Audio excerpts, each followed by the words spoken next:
실제 말씀을 가지고 기꺼이 불편한 공동체라는 제목으로 하나님 말씀을 증거하도록 하겠습니다. 최근에 불편한 편의점이라는 소설이 베스트셀러에 올랐습니다. 혹시 읽어보셨나요? 불편한 편의점? 네, 겸손하셔서 굳이 티를 안 내시는데 이 소설의 제목부터가 좀 특이해요. 편의점이면 사람들에게 가장 편리한 곳이어야 하는데 왜 앞에 불편한이라는 단어가 붙었을까? 제가 그 책을 잠깐 읽어보니까 이 편의점을 운영하는 분이 노숙자 출신이었습니다. 저는 실제로 노숙자를 경험해봤기 때문에 이게 얼마나 불편한지를 알 것 같았어요. 예전에 다른 교회에 있었을 때 지나가던 분이 들어오셔가지고 술 한 잔 사달라고 저에게 얘기를 하시는 거예요. 그래서 죄송하지만 제가 목사라서 술은 마시지 못하겠지만 사드릴게요 해가지고 식당에 가서 소주 한 병이랑 국밥을 사드리면서 대화를 하는데 솔직히 너무 힘들었어요. 왜냐하면 일단 외모 자체가 온몸이 술톤 아세요? 완전히 빨개가지고 여드름 같은 게 다 가득 차 있었고, 물론 저도 그렇게 깨끗한 편은 아닌데 굉장히 말씀을 하실 때마다 냄새가 굉장히 많이 났었고요. 그리고 가장 어려웠던 게 이분이 치아가 하나도 없는 거예요. 그래서 말을 한 번만 듣고는 알아들을 수 없는 그런 걸 한번 경험했기 때문에 노숙자가 주인공이라고? 노숙자가 편의점을 운영한다고? 이런 게 좀 저도 약간은 그걸 경험했기 때문에 약간 불편한 마음이 있었습니다.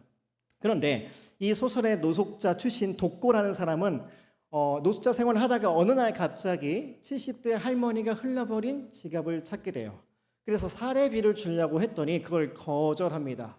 그래서 할머니가 뭐라도 좀 해주고 싶어가지고 내가 일하고 있는 용산구 청파동에 있는 편의점에 와서 밥을 좀 먹고 가라 라고 얘기했습니다. 그래서 알고 보니 그 할머니가 편의점의 사장님이셨어요. 염여사라는 분이셨거든요.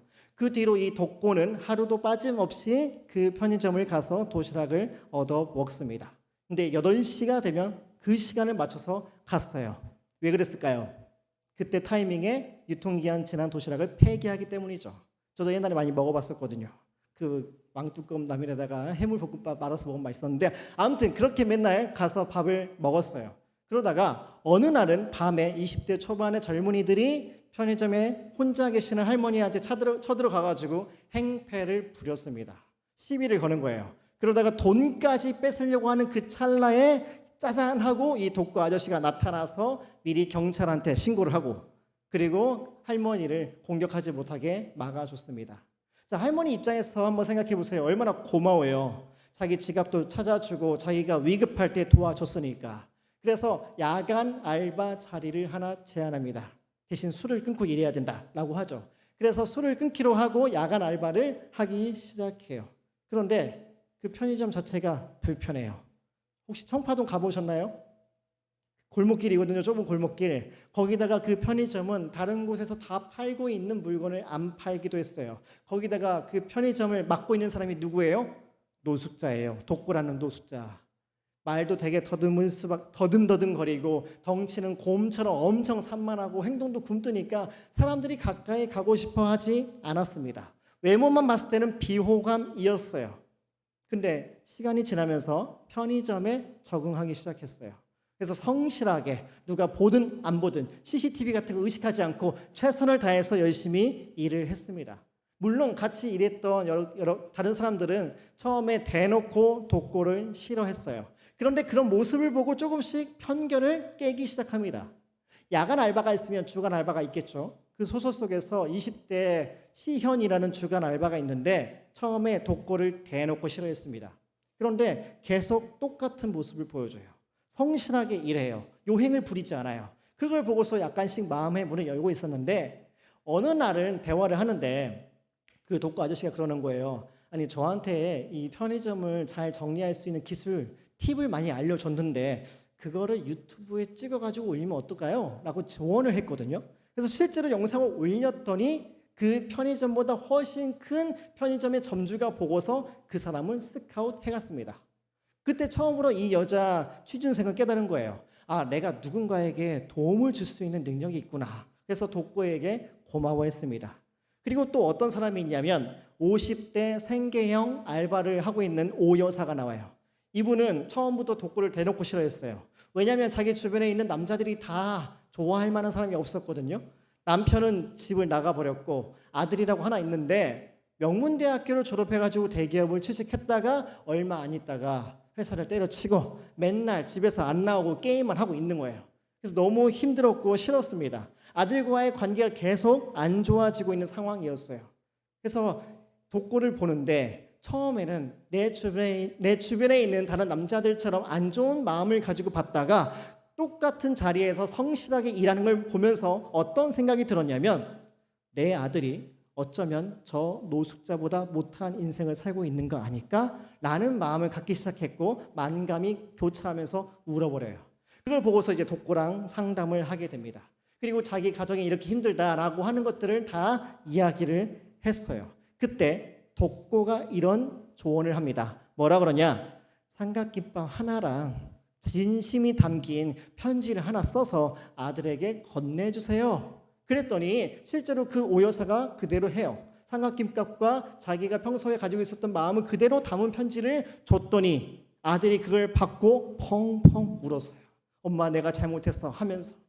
여러분 써먹으세요. 혹시 아들하고 사이가 안 좋다면. 실제로 이런 것들을 경험하면서 이제 독고에 대한 편견이 조금씩 사라지기 시작했습니다. 저는 이 소설을 읽으면서 이게 교회의 모습과 너무 비슷하다는 생각이 들었어요. 불편한데 뭔가 좋은 게 있어 보여요. 불편한데 사람들이 거기를 계속 가고 싶어 해요. 보세요. 교회는 시설이 일단 불편하죠. 백화점이나 저 앞에 있는 월드컵 경기장만큼 주차장이 잘 되어 있지도 않죠. 그리고 엘리베이터도 얼마 많이 못하니까 올라가려면 너무 힘들어요. 그리고 우리가 배고파가지고 배달 음식을 시켜 먹으면 그 분리수거를 우리가 또 일일이 다 해야 돼. 공감이 안 되나요? 하잖아요. 우리가 얼마나 힘들어요. 불편하죠. 거기다가 교회 안에는 불편한 사람도 있어요. 저 같은 목회자가 불편하죠. 조금 한가하다 그러면 우리 같이 풍삼기 하자. 수요 신앙 강좌 듣자. 이거 하자 저거 하자. 계속 귀찮게 하잖아요. 그리고 소그룹 안에도 별로 나랑 스타일이 다른 사람, 나랑 안 맞을 것 같은 사람이랑 엮여 있으면 또 마음이 불편하죠.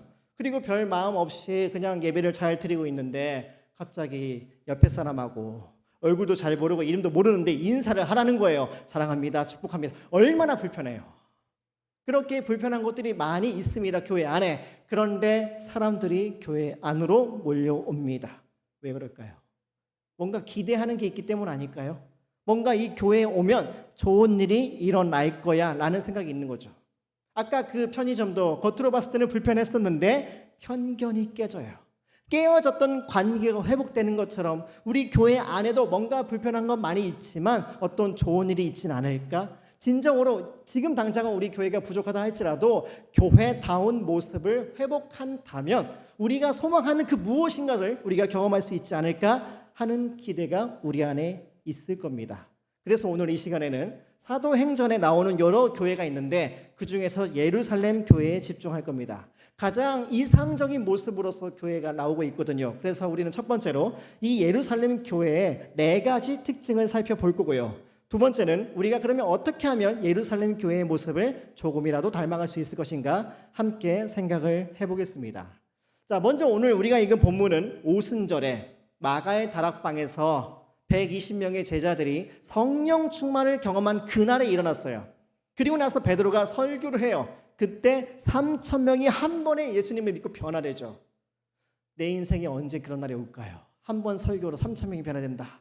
그런 이후에 사람들이 모여가지고 예루살렘 교회를 만들게 됩니다. 그러면 여기 첫 번째 예루살렘 교회의 특징이 뭐였냐? 가르침을 받는 교회였습니다. 말씀을 배우는 교회였어요. 42절에 보니까 사도의 가르침을 받아라고 말하죠. 46절에서도 날마다 마음을 같이하여 성전에 모이기를 힘쓰고 라고 말을 합니다.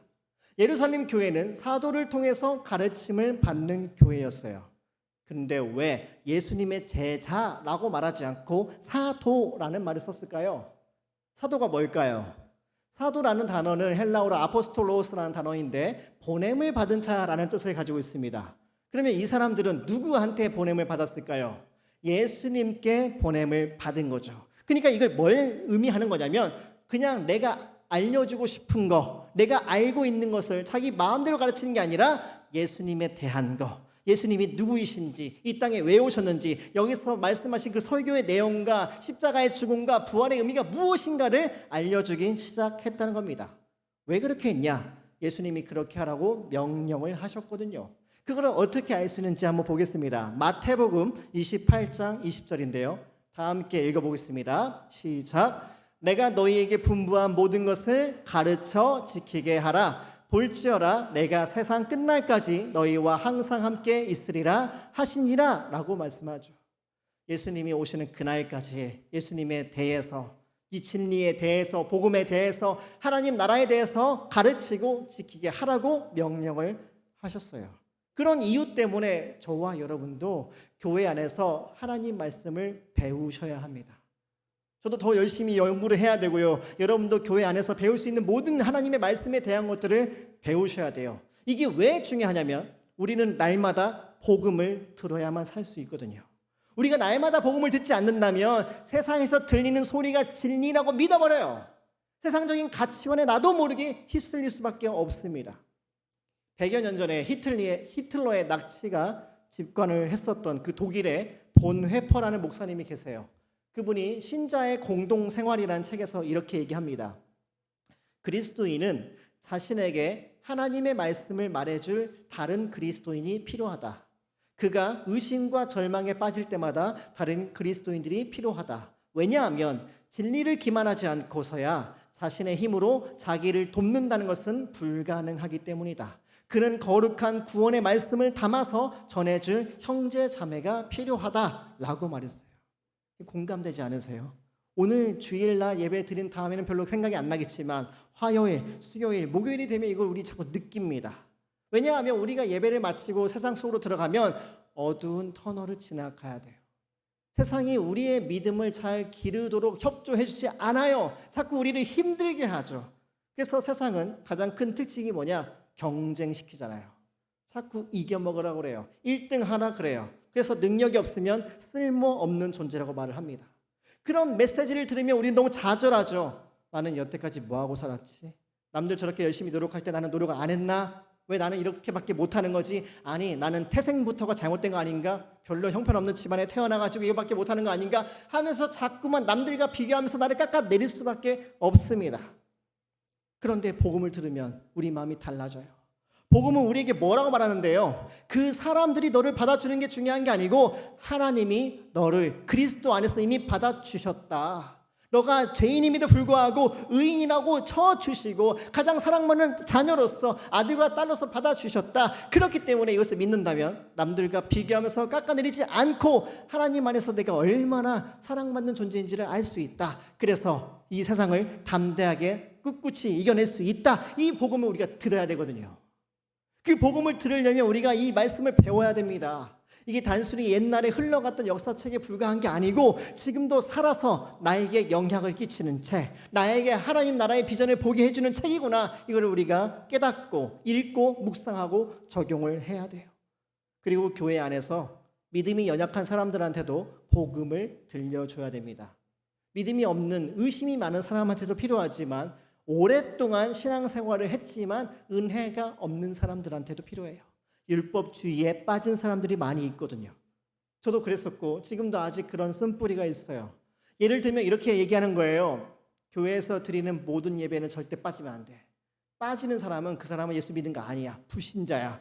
그리고 어떻게 11조를 빼먹냐. 하나님이 주신 건데 그건 도둑질 하는 거지. 하나님이 우리에게 내린 모든 명령을 지켜야만 하나님이 나를 복 주시지. 그래야 진짜 축복된 삶을 살 수 있어. 라는 식으로 자신한테도 엄격해지고 남들도 비난하고 정죄하면서 살 수 있거든요.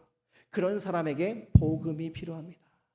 우리가 뭔가 예배나 헌금이나 봉사나 신앙의 행위를 완벽하게 해야만 사랑받는 게 아니라 하나님은 아무런 자격이 없는데 나를 먼저 사랑해 주셨다. 그 사랑을 진짜로 내가 느꼈기 때문에 경험했기 때문에 자유롭게 예배할 수 있고 헌금도 할 수 있고 봉사도 할 수 있다. 이 복음이 우리에게 필요하거든요. 그래서 이 복음을 들려줘야 됩니다. 그 복음을 들려주기 위해서 우리가 먼저 말씀 안에 똑바로 서 있을 수 있어야죠. 그리고 마지막으로 믿음이 없는 사람들에게도 복음이 필요해요. 믿음이 없는 사람들은 행복의 조건을 어디서 찾나요? 훈련 받으신 분들 기억나시죠? 사피에서 찾죠. 쾌락, 명예, 인기, 돈에서 찾아요. 근데 그걸로 부족하다는 것을 알려줘야 됩니다. 그거는 너를 채우는 게 아니고 너를 지배하려는 거야. 너의 인생 가운데 우상이 될 수밖에 없어. 끝까지 따라가다가는 인생이 망가지고 말 거다라고 얘기를 해줘야죠. 진정한 행복을 찾기 위해서는 아무런 사랑받을 조건이 없음에도 불구하고 우리를 일방적으로 사랑해 주신 하나님의 무한한 사랑이 필요하다.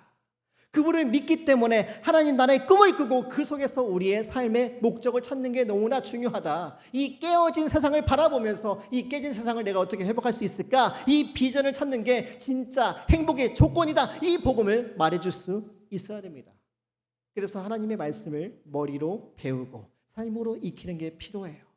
그래서 예루살렘 교회는 이렇게 말씀을 배우는 교회였습니다. 그리고 두 번째는 서로 사랑하는 공동체였어요. 42절을 보시면 중간쯤에 서로 교제하고 라고 말합니다. 이게 그 유명한 코이노니아라는 단어예요. 이 단어는 원래 교회 바깥에서 경제 공동체에서 많이 사용했습니다. 어떤 돈이나 재산을 주고받았던 모임에서 사용을 했어요. 그런데 이게 또 어디에 나오냐면 요한 1서 1장 3절에 나옵니다. 한번 읽어보겠습니다. 우리의 사귐은 하나님과 또 그의 아들 예수 그리스도와의 사귐이라고 이야기합니다. 여기 사귐이라고 번역된 단어가 코이노니아예요. 그러니까 코이노니아를 성부 하나님과 성자 예수님이 함께 나눈다는 거예요. 단순히 어떤 개인주의가 아니라 서로 깊은 관계를 맺는 공동체, 그게 코이노니아라는 거죠. 그런데 똑같은 용례가 또 어디 나오냐면 고린도후서 13장 13절에 나옵니다. 여기 보시면 주 예수 그리스도의 은혜와 하나님의 사랑과 성령의 교통하심, 이 단어가 코이노니아거든요. 그러니까 성부 하나님과 성자 예수님과 성령 하나님께서 서로 사귀는 모습을 보여주고 있는 거죠. 이게 코이노니아라는 거예요. 여러분, 교회는 단순히 모이기만 하는 곳이 아니라 서로 사귀는 공동체가 되어야 하는 이유가 바로 여기에 있어요. 우리가 믿는 하나님이 서로 사귀는 분이시거든요. 서로 사랑하는 분으로서 존재하기 때문에 교회 역시 서로 사귀어야 되고 서로 사랑해야 됩니다. 그래서 저는 가끔씩 삼위일체를 이렇게 설명하기를 좋아해요. 만약에 하나님이 세 분이 아니라 한 분이라면 사랑이 가능했을까? 불가능하죠. 사랑을 주고받을 대상이 없잖아요. 여러분, 혼자 이렇게 껴안는 건 사랑이 아니에요. 외로운 거지. 사랑을 주고받을 대상이 필요해요. 자, 그러면 두 명이면 사랑할 수 있을까요? 할 수 있죠. 그런데 배타적 사랑이에요. 배타적 사랑. 서로가 서로만 바라보기 때문에 다른 존재를 동등한 조건을 가진 사람을 초대할 수가 없습니다. 그런데 세 분이 사랑한다면 새로운 사람을 초대할 수 있어요.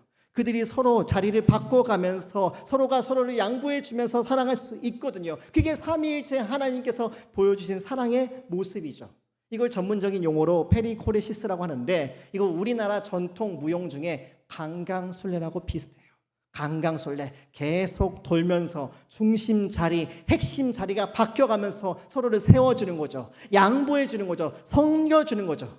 성부 하나님께서 성자 예수님을, 성자 예수님이 성령 하나님을, 성령 하나님이 성부 하나님을 그렇게 양보하고 섬겨주고 사랑하기 때문에 그 모습을 본받은 교회라면 우리도 서로 사귀고 사랑하는 모습을 보여줘야 됩니다.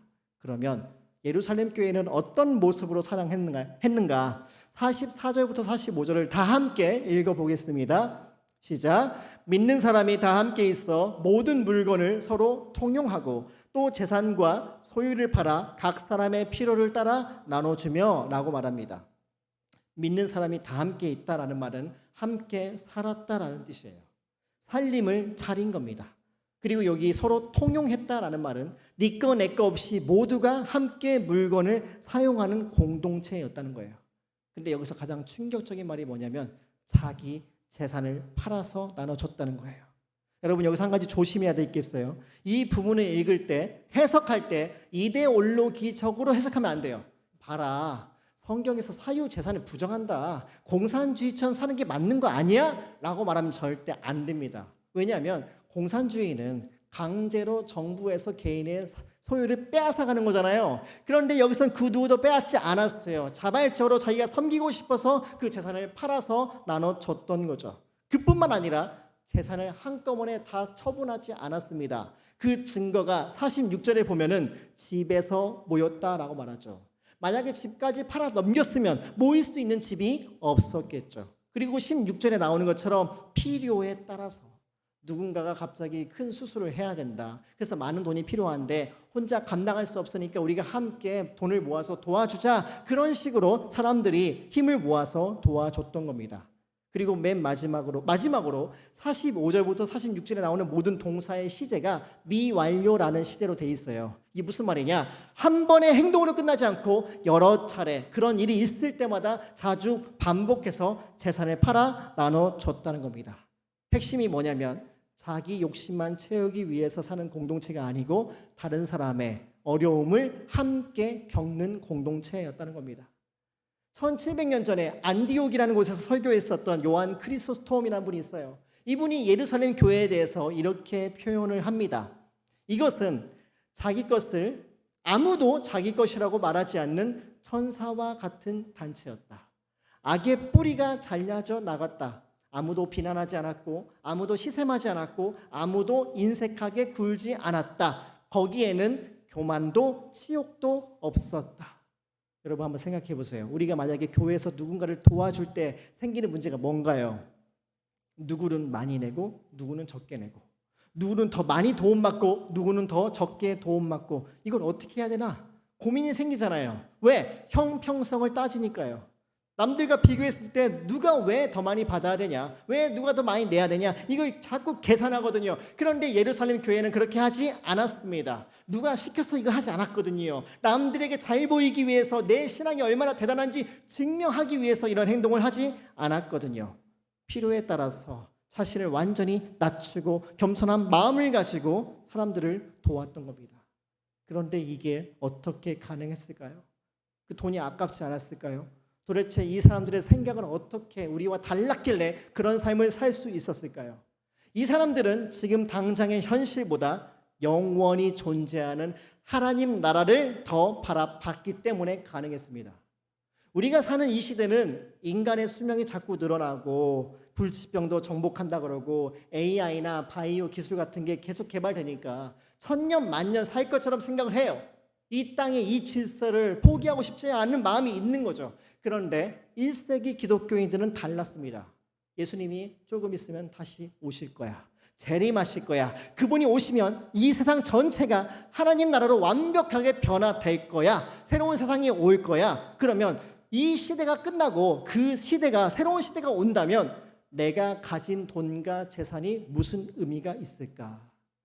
세상의 영적 질서가 재편된다면 그보다 더 가치 있는 삶을 사는 게 맞는 거 아닐까? 단순히 더 많이 돈을 모으기 위해서 축적하기 위해서 살아가는 게 아니라 남들에게 더 나누면서 살아가는 삶이 하나님 나라의 삶에 더 어울리는 거 아닌가라는 믿음이 있었기 때문에 이런 결정을 할 수 있었던 거죠. 이게 진짜 사랑의 공동체 아닐까요? 우리는 한번 우리 자신에게 질문을 해봐야 됩니다. 나는 다른 사람의 어려움에 얼마나 관심을 가지고 있는가? 아니면 나는 자꾸 더 많이 모으려고 축적하려고 거기에만 온 힘을 다해서 살고 있지 않은가? 예루살렘 교회는 하나님 나라를 꿈꾸면서 서로를 진짜로 사랑했습니다. 자, 그리고 세 번째, 예루살렘 교회는 한 몸으로 예배하는 공동체였어요. 자, 42절 중반에 보시면 떡을 떼며 라고 말하죠. 헬라어 원문에는 그 떡을 떼며 라고 하면서 정관사 그가 붙어 있어요. 그 떡. 그건 바로 예수님이 만드신 성찬식을 의미하는 거거든요. 그리고 46절 보시면 성전에서도 모였고 집에서도 모였다라고 말합니다. 공식적인 예배 모임과 비공식적인 예배 모임을 함께 했어요. 지금으로 치면 주일에 여기 모여가지고 예배 드리는 것만으로 부족하니까 평일에 각자의 집으로 초대해서 가정 예배를 드렸던 겁니다. 얼마나 자주 드렸냐? 46절 맨 앞에 날마다 모여서 예배를 드리는 곳이 예루살렘 교회였어요. 일주일에 한 번 모여가지고 그걸로 충분하다고 생각하지 않은 거예요. 시간이 될 때마다, 기회가 될 때마다, 아니면 억지로 시간을 내서라도 우리는 함께 모여야 된다라고 생각했던 교회가 예루살렘 교회였던 거죠. 근데 우리는 시간이 좀 아까운데, 할 일이 너무 많은데 하면서 우리는 안 모이려고 할 때가 있죠. 근데 이 사람들이 모여서 예배를 드렸는데 예배 분위기가 어땠습니까? 46절 맨 끝에 기쁨과 순전한 마음으로 음식을 먹고 47절에 하나님을 찬미하며 라고 말합니다. 예배 시간에 기쁨이 넘쳤대요. 가슴이 뜨거워지고 하나님께만 완전히 몰입해가지고 거기서 느끼는 영적인 즐거움이 가득 차는 예배를 이 사람들이 드렸었던 거죠. 완전히 세상과 나는 간거롭고 이곳에서 내가 가장 사랑하는 그 하나님을 만나기 때문에 너무나 기쁘다, 이런 마음이 있었던 거죠. 우리 안에 이런 예배의 모습이 회복돼야 되지 않을까요? 그런데 이 예배를 혼자 드렸나요? 혼자서 드리지 않고 함께 드렸죠. 왜냐하면 떡을 뗐다고 그러거든요. 우리는 성찬식을 할 때 사람이 너무 많고 공간이 넓다 보니까 사람 숫자만큼 진설병을 나눠가지고 이렇게 돌아다니면서 나눠주잖아요. 그런데 예수님 당시만 하더라도 빵은 하나밖에 없었어요. 그것을 12제자가 하나씩 돌아가면서 떼서 먹었습니다. 왜냐하면 이 빵이 예수님의 몸을 상징하기 때문에 그것을 함께 똑같이 뜯어먹는 게 의미가 있었던 거죠. 그랬던 것처럼 믿음의 공동체 안에서 예배를 드릴 때는 하나님 앞에서 우리가 하나다, 우리가 연합된 공동체다라는 것을 경험해야 합니다. 코로나 이후에 온라인으로 집에서 예배 드리는 경우가 많이 있습니다. 온라인 예배가 어쩔 수 없는 상황에서는 도움이 돼요. 그런데 진정한 예배의 의미와 가치를 지킬 수 있을까라는 질문에는 물음표가 생깁니다. 솔직히 말해서 스마트폰으로 이렇게 작은 화면 보면요, 딴짓하고 싶어지죠. 정말로 예배에 대해서 관심이 있고 진지한 마음이 있으면 노트북을 켜거나 데스크탑을 켤 거예요. 아니면 40인치 이상 되는 커다란 모니터, 스마트 TV 켜가지고 그 유튜브 나눔교회 쳐가지고 들어가서 예배 드리겠죠.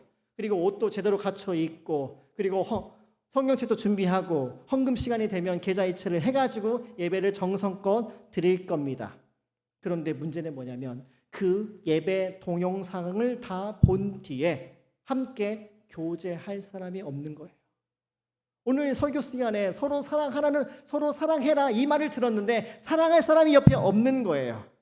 그냥 좋은 노래 따라 부르고 좋은 강의 듣고 끝나버리는 거죠. 그게 진정한 의미에서 완전한 차원에서 예배라고 할 수 있을까? 여러분, 예배는요, 그 시간만 중요한 게 아니고요, 삶으로 연결되는 그 과정이 중요합니다. 그런데 온라인 예배는 그 부분을 채워주지 못하죠.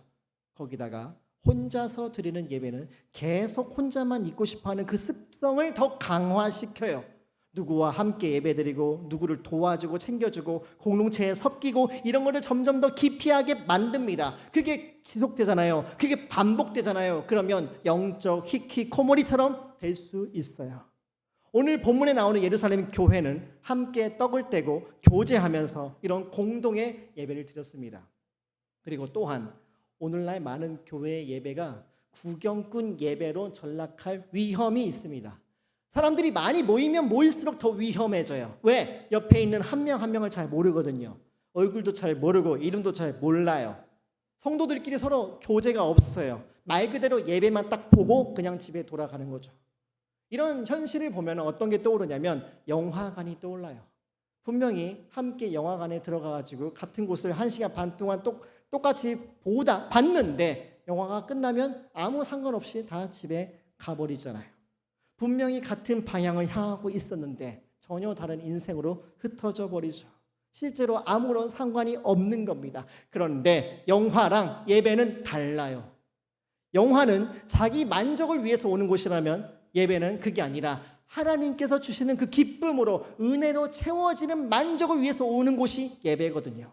그리고 영화는 스크린이 내려가나? 어쨌든 영화가 끝나면 계속 그 자리에 앉아있을 필요가 없어요. 그런데 예배는 축도가 끝나고 그 자리에서부터 교제가 시작되거든요. 그리고 영화는 내 옆자리건 앞자리건 그 앞에 누가 앉았든 앞으로 볼 일이 없습니다. 그런데 예배는 오늘도 보고 다음 주도 보고 1년 뒤에 보고 계속 평생에서 함께 볼 사람들을 함께 만나는 자리가 예배의 자리거든요. 이 예배의 모습을 우리가 회복을 해야죠. 그리고 마지막 4번째 특징은 삶으로 복음을 전하는 교회가 예루살렘 교회였습니다. 자, 47절을 다 함께 읽어보겠습니다. 시작. 또 온 백성에게 칭송을 받으니 주께서 구원받는 사람을 날마다 더하게 하시니라 라고 말합니다. 칭송을 받았다. 이거를 호감을 샀다라고 번역을 할 수 있어요. 기독교인이 안 믿는 사람들에게 호감이었대요. 뭔가 좀 낯설지 않나요? 대체 어떤 삶을 살았길래 그런 대우를 받을 수 있었을까? 언행일치의 삶을 살았기 때문에 믿지 않는 사람들도 동의하고 좋아해 줬겠죠. 구체적으로 예루살렘 교회가 어떤 행동을 했는지는 안 나오기 때문에 모릅니다. 그런데 우리가 살고 있는 이 시대 속에서 세상이 교회에게 뭘 요구하는지는 우리는 전부 다 알죠. 가난하고 약하고 소외된 자들을 돌보기를 원해요. 교회와 세상이 단절돼가지고 교회에 다니는 사람들끼리만 행복하게 지내는 것을 원하지 않습니다. 세상 앞에 지역사회 가운데 선한 영향력을 끼치는 것을 보고 싶어 하죠. 그리고 실제로 구원받은 사람들은 선하게 살아야 됩니다. 그런 선한 삶이 뒷받침될 때 우리가 전하는 그 예수 그리스도라는 복음이 올바로 전달될 수 있거든요. 그때서야 사람들이 마음의 문을 열고 받아들이고 구원을 받을 수 있는 거죠. 그래서 오늘 본문 맨 끝절에 주께서 구원받는 사람을 점점 더하셨다라고 말합니다. 이건 단순히 교회가 커졌다라는 것을 말하지 않아요. 소형교회가 대형교회가 됐다는 것을 말하지 않습니다. 전혀 믿음이 없었던 사람이 믿음이 생겼다라는 것을 말해요. 여태까지 나는 내 인생의 주인이 나라고 믿었는데 그게 아니라 하나님이 인생의 주인이 되시는구나, 이걸 처음으로 믿은 거예요. 나는 여태까지 잘못한 게 없다, 나는 죄인이 아니다라고 생각했었는데 아니구나, 나는 하나님 앞에서 철저히 죄인이기 때문에 너무나 부끄러운 인생을 살았구나, 이걸 처음으로 인정한 거죠.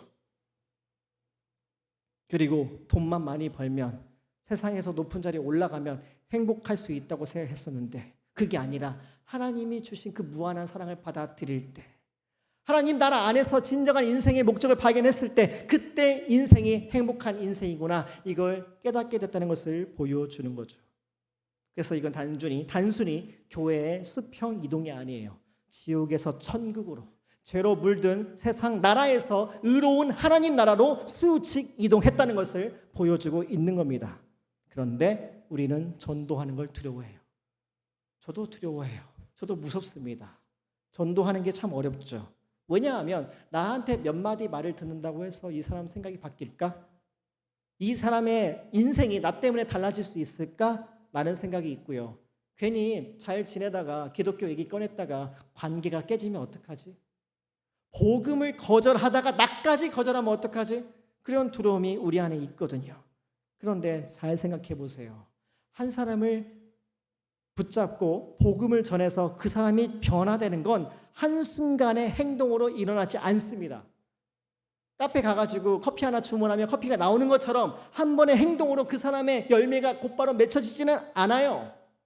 우리는 이런 생각해요. 내가 누군가를 전도해야지, 그러면 그 사람은 평생 처음으로 나한테 예수님을 듣는 거다라고 생각하죠. 실제는 그렇지 않아요.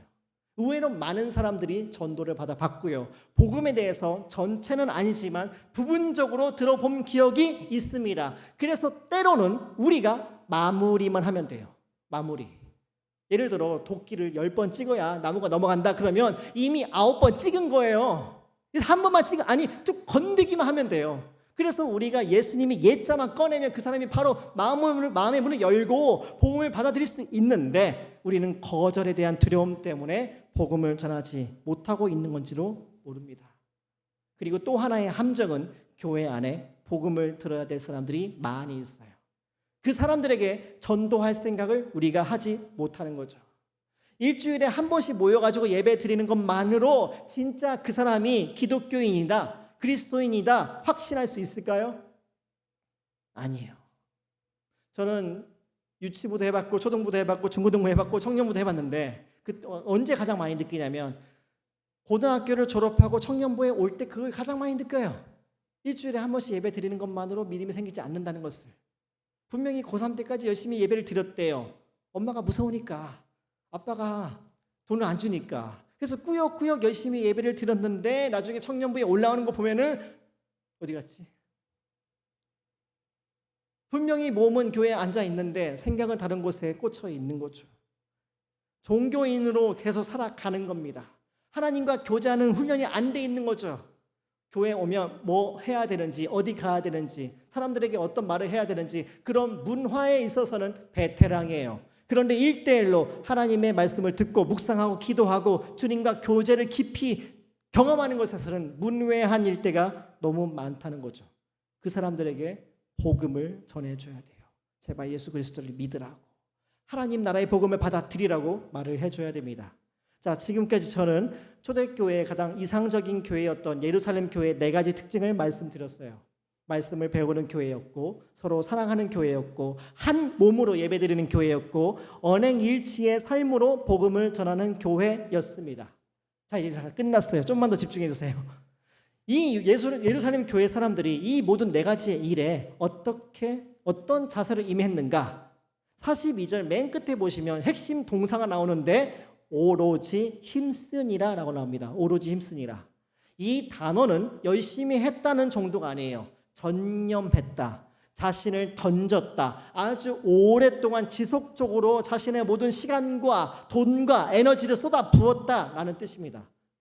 한마디로 교회 공동체에 자신을 헌신했던 거죠. 본문을 보면서 우리는 질문해 봐야 됩니다. 나는 얼마나 교회 공동체에 헌신하며 살고 있는가? 물론 요즘에는 교회에서도 헌신이라는 단어를 잘 안 씁니다. 그걸 쓰는 사람, 듣는 사람 서로 불편해요. 때로는 불쾌하기도 해요. 왜냐하면 과거에 너무 많이 당해봤으니까. 교회에 시간도 쏟아받고 헌금도 내받고 봉사도 열심히 했는데 돌아오는 건 나를 무시하고 상처 주는 것밖에 없었으니까. 그래서 공동체를 떠난 사람들이 많이 있다는 걸 저도 알고 있습니다.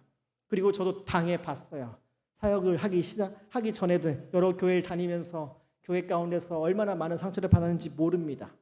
그리고 사역자가 되고 나서 교회가 문제를 일으킨 것도 많이 봤어요. 서로 싸우죠. 중고등부 아이가 자기를 가르치는 청년부 선생님을 욕하고, 그 청년부 선생님은 이 아이의 아빠를 때리고, 이 아이의 아빠는 이 선생님의 아빠인 장로님한테 주먹질을 하고, 그런 교회도 다녀봤습니다. 기자가 와가지고 취재도 하고요. 법정 고소와 다툼이 난무하는 그런 교회를 저는 경험을 해봤어요. 이렇게 너무나 힘들다 보니까 사람들 마음에 무의식적으로 어떤 생각이 들어있느냐? 적당히 하자. 그냥 적당히 거리를 두고 적당히 협조해야지. 무슨 교회를 위해서 헌신을 한다거나 뭐 교회를 사랑한다거나 너무 깊이 빠지면 안 된다라고 생각하는 분이 있을지 모릅니다. 거기다가 요즘 우리는 개인주의 사회를 살고 있죠. 신문에는 아예 슈퍼 개인주의라는 단어까지 사용하더라고요.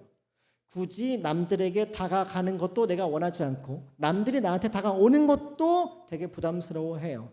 그래서 좀 선을 좀 지키라고. 거기까지는 오지 마. 그 문제까지는 간섭하지 않았으면 좋겠어. 교회는 그냥 예배나 잘 드리고 있어. 내가 가고 싶을 때, 내가 시간이 될 때 그때 알아서 찾아갈 테니까 제발 내 사적인 영역까지는 침범하지 말았으면 좋겠다 라는 식으로 대우할 때가 있습니다. 그리고 우리는 교회 친구니까 일주일에 한 번만 보자. 그리고 1시간 30분 함께 예배만 드리고 끝나는 거야. 그리고 중간에 연락하거나 굳이 서로 알려고 하지 말자라고 이야기를 할 때가 있죠. 그리고 기독교 신앙에 대해서만 얘기하면 되지, 굳이 내 가족 얘기를 하고 과거 얘기를 하고 내 앞으로의 진로에 대해서 걱정하지 말고 간섭하지 않았으면 좋겠다, 이런 식의 문화가 요즘 이 시대를 지배하고 있죠. 왜냐하면 내 인생은 내 거라는 자기 중심적인 사고방식이 작동하고 있으니까요. 그래서 지금 우리가 살고 있는 특별히 20, 30대 젊은들의 모습을 보면 어떤 게 떠오르냐면 저글링을 하고 있는 것 같아요. 저글링 아시나요? 줄 같은 거 여러 개 던져놓고 계속 돌리는 거예요. 내 인생의 중심에 나 혼자 있고요. 학교, 친구, 직업, 뭐 돈, 여러 가지 교회, 그 모든 것들을 혼자 힘을 가지고 계속 돌리고 있어요. 얼마나 불안할까요? 언제 떨어질지 모르는데. 그런데 내 인생의 중심이 나 혼자, 나는 개인이 아니라 믿음의 공동체가 자리를 잡는다면, 하나님을 믿고 하나님을 닮아가는 진짜 교회 공동체가 내 삶의 중심을 자리 잡고 있다면 달라질 거예요. 어떻게 달라질까? 자전거 바퀴 살처럼 달라질 겁니다. 자전거 바퀴 중심이 있고 그 테두리에 선을 다 연결해가지고 다 하나로 연결돼가지고 계속 굴러갈 수 있는 거죠. 안정감 있게. 그래서 보금자리로서 교회를 생각하게 되는 거예요. 그 안에서 나는 진짜 누구인가? 진정한 정체성을 찾을 수 있고 예수님을 믿는 믿음이 자라날 수밖에 없고 하나님 나라 안에서의 비전을 찾을 수 있는 보금자리가 될 수 있죠. 겉보기에는 분명히 불편해 보여요. 그런데 기꺼이 가고 싶은 마음이 생기는 공동체, 그런 공동체가 교회인 거거든요. 저는 완벽하진 않지만 그런 비슷한 공동체를 어렸을 때, 젊었을 때 경험을 해봤습니다. 마포구 공덕동에 있는 행복한 교회라는 교회를 다녔었어요. 그 교회 청년부는 20살부터 30대 중반까지 한 30명이 될까 말까. 근데 여기는 이제 중고등부 교사가 12명인데 그중에 청년이 10명이 있었어요. 근데 어느 날 금요 기도회를 오라는 거예요. 9시에 시작해가지고 11시까지 해요. 이제 끝났잖아요. 집에 가야 되는데 안 가요, 사람들이. 뭐 하냐? 이제부터 시작이래요. 밤 11시부터. 그래서 청년들끼리 다 전도사님과 함께 다락방으로 들어가가지고 그 당시에 가장 유행했던 목적이 이끈한 삶이라는 책이 있어요. 그 책을 같이 읽고 나누고 묵상하고 찬양하고 기도했었던 그런 기억이 있거든요. 기도를 하는데 안 끝나요. 또 나눠, 또 기도해, 또 찬양해. 계속 하다가 몇 시까지 했냐? 새벽 2시. 여기는 마포구잖아요. 제가 사는 동네는 총신대학교가 있는 강남쪽이었습니다. 그때는 이미 차가 끊겼죠. 전 집에 못 가요. 어떻게 했을까요? 교회에서 잤을까요? 교회는 귀신이 많다는데. 그래서 무서워가지고 그 함께했던 형님네 집에 가서 같이 잠을 잤어요. 그리고 다음날 아침 10시 반쯤에 일어나요. 뭐 라면을 먹거나 밥을 대충 챙겨 먹은 다음에 중고등부 아이들이 다니고 있는 학교 앞 전도를 나갔습니다. 그리고 오후에는 중고등부 교사 모임을 했고요. 또 배가 고프니까 또 저녁을 해 먹어요. 그리고 끝나고 나서 또 청년부 모임을 했어요. 청년부 모임 끝나면 밤 11시. 그리고 또 집에 가요. 그 다음날 주일날 아침 7시까지 교회를 와야 돼요. 교회에 오면 또 교사 활동하고 또 청년부 총무 또 일을 하고 그렇게 거의 금요일 저녁부터 주일 저녁까지 2박 3일을 교회에서 살다시피 했었죠. 근데 그 중에서 가장 희한한 공동체가 하나 있었는데 그게 뭐냐면 청년부 임원 모임이었어요. 회장 누나가 있고 서기, 회계, 총무, 제가 총무였었거든요. 회의를 2시간씩 해요. 근데 웃긴 게 뭐냐면 회의는 30분밖에 안 하고 1시간 반 동안 기도회를 하는 거예요. 각자의 삶을 계속 나누고 오늘 들었던 청년들의 한 사람 한 사람을 두면서 계속 기도하는 거예요. 울고 또 기도하고 울고 또 기도하고 계속 기도회를 하는 거예요. 그러다가 배가 고프니까 또 먹으러 가고. 그게 왜 좋았냐면 그런 모임들 때문에 공동체가 살아있는 공동체가 될 수 있었거든요. 거기서 처음으로 저는 제 인생의 상처를 말할 수 있었어요. 내 가정이 얼마나 불우했었는지, 나의 과거가 얼마나 많은 사람들에게 상처를 받는 삶이었었는지, 너무나 수치스럽고 부끄러운 과거들이었는데 그걸 자유롭게 말할 수 있는 공동체가 그 교회였었거든요. 거기서 저는 처음으로 영적으로 치료를 받기 시작했어요. 아, 말로만이 아니라 진짜로 하나님이 나를 사랑하는 게 맞구나, 이걸 경험을 했었거든요. 오늘 설교를 마무리하겠습니다. 예루살렘 교회는 말씀을 배우고 서로 사랑하고 한 몸으로 예배하고 언행일치하는 삶으로 복음을 전했습니다. 그냥 그렇게 산 게 아니고 모든 사람들이 교회에 자신을 헌신했어요. 누가 명령하지도 않았습니다. 야고보서는 명령법이 많이 나온다며요. 근데 여기는 명령법이 하나도 없어요. 예수를 믿는데 그 사람들끼리 모여서 자연스럽게 이런 공동체를 만들어 갔다는 거예요. 저와 여러분이 정말로 복음을 받아들이는 사람이 맞다면 이런 공동체를 원할 수밖에 없어요. 이런 공동체를 만들기 위해서 누가 시키지 않아도 움직일 수밖에 없습니다. 그래서 교회를 아낄 수밖에 없고 사랑할 수밖에 없고 교회를 헌신할 수밖에 없죠. 여러분들 어떻게 생각하시나요? 교회에 모이는 게 시간 낭비라고 생각하시나요? 시간이 아깝다. 할 일이 너무 많다. 뭔가 남들에 비교했을 때 손해보는 것 같다. 만약에 우리들의 모임이 영화관에 모여있는 관광객과 같다면 이렇게 헌신하는 게 낭비처럼 보일 수 있어요. 그런데 교회는 그런 곳이 아니래요. 교회는 어떤 곳이냐? 하나님이 피로 값주고 사신 곳이다 라고 말합니다. 하나님의 가족이라고 말해요. 사도행전 20장 28절에 사도 바울이 에베소 교회를 떠나면서 이렇게 인사를 하거든요. 보시면 사도행전 20장 28절에 이렇게 써 있습니다. 여러분은 자기 자신을 잘 살피고 양떼를 잘 보살피십시오. 성령이 여러분을 양떼 가운데 감독으로 세우셔서 하나님께서 자기 아들의 피로 사신 교회를 돌보게 하셨습니다. 교회를 하나님의 아들의 피로 샀다고 말해요. 예수님이 피를 흘려서 교회를 하나님의 가족으로 만들어냈다라고 말합니다. 여러분, 가족은 어떤 곳인가요? 내가 원하는 사람만 선택해서 모아놓은 곳이 아니죠. 그 누구도 여러분은 부모님을 선택한 적이 없을 거예요. 그냥 태어나 보니까 이분이 우리 부모님인 거예요. 근데 부모님도 마찬가지일걸요. 우리 자식이 태어났는데 키워봤더니 이 모양, 이렇게 훌륭한 모양이네. 우리는 한 번도 내가 원하는 사람만 선택해가지고 가족으로 모은 적이 없습니다. 그냥 주어진 그 관계 가운데서 살아가는 거죠. 내 취향이 아니고 내 스타일이 아니고 내가 선택한 게 아닌데 평생 함께 해야 돼요. 얼굴을 봐야 돼요. 근데 만약에 그 관계를 끊어버리면 뭐라고 그러죠? 폐륜이라고 하죠. 폐륜을 저질렀다. 피할 수 없어요. 끊을 수 없습니다. 그런데 그 가족 공동체의 그 구성원의 공통점이 뭐죠? 같은 피가 흐른다는 거죠. 그러면 교회는요, 자기 아들의 피로 샀대요. 예수님의 피를 통해서 구원받은 사람들끼리 모인 곳이 하나님의 가족인 교회라는 겁니다. 만약에 우리가 교회로 모이고 교회로 사랑하고 교회를 위해서 헌신하는 것이 너무나 허비하는 것 같다라는 생각이 든다면 예수님이 이 교회를 세우기 위해서 얼마나 많은 인생을 허비하셨는가를 생각해 보세요.